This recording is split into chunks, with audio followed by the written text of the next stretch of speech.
enabling opportunity, protecting capital, engineering innovation, investing in your future, ensuring continuity, finding the right balance. It takes Aon.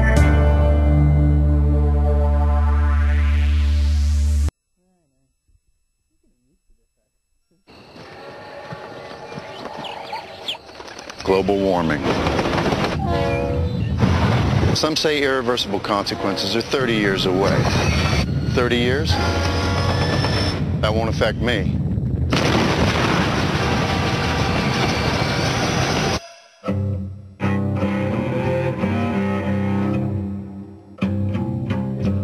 Together, New Yorkers can fight global warming right now, before it's too late.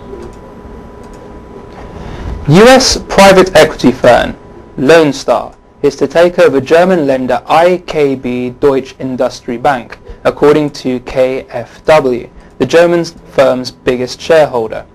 State Development Bank KfW is set to give greater details soon of its plan to sell its 90.8% stake in IKB.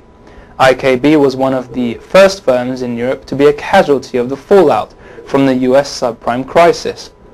KfW and other firms intervened to stop IKB from going bankrupt in a rescue package worth several billion euros.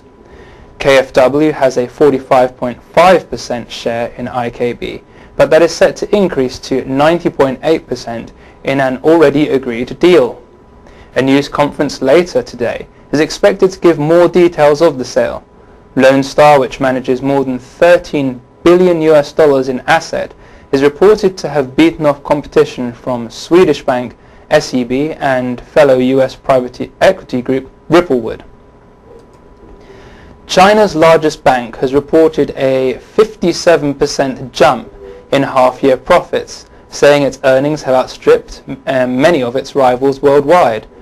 Industrial and Commercial Bank of China made 64.5 billion yuan, which is approximately $9.4 billion and 5 billion pounds sterling, in the first 6 months of 2008. This comfortably beat banks which have been embroiled in the credit crisis and have had to make large write-downs. Chinese banks are benefiting from little exposure to US subprime loans and the booming domestic economy. According to all the interim results that have been announced so far, ICBC has become the most profitable bank in the world in the first half of 2008, the bank said. The results surpassed the $7.7 billion net profit announced by HSBC, down from $10.9 billion in the first half of 2007.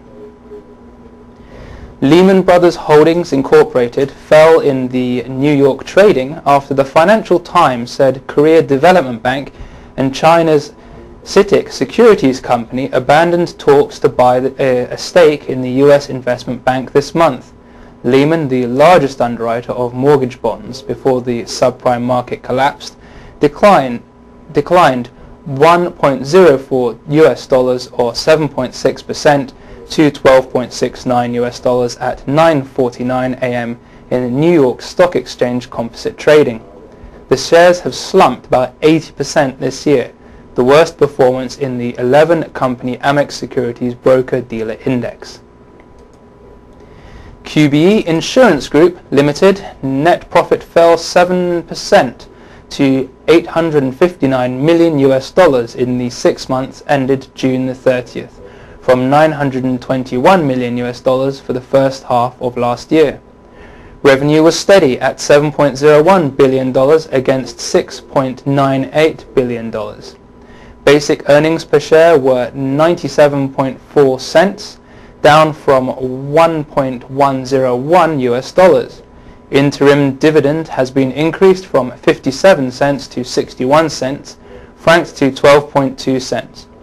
Payable on the 17th of September to shareholders registered the 1st of September.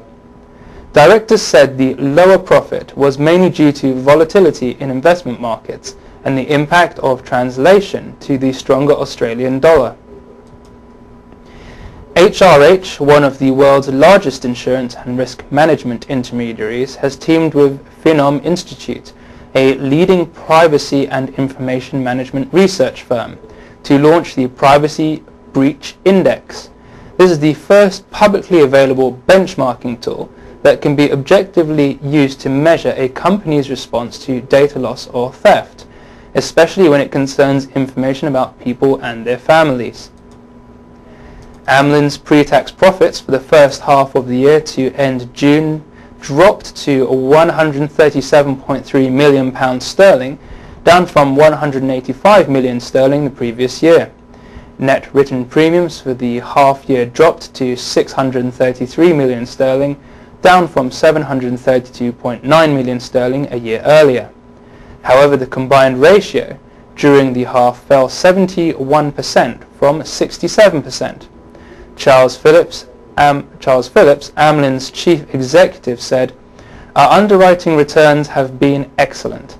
Even in the effects of the credit crisis on investment returns, in the first half we've achieved a strong return on equity. Over the next 2 years we expect the diversity of our underwriting to be increased and to increasingly recognized as a key strength. As rates increase in areas such as the UK commercial motor and property lines, help compensate for the softening of rates in other parts of our business."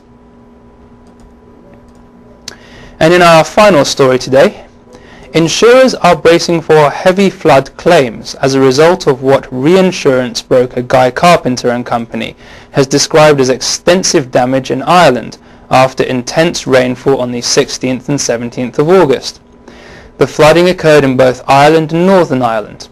Guy Carpenter declined to offer a specific estimate of the likely insurance payout. It noted that the rain that caused the flooding was preceded by an earlier spate of wet weather.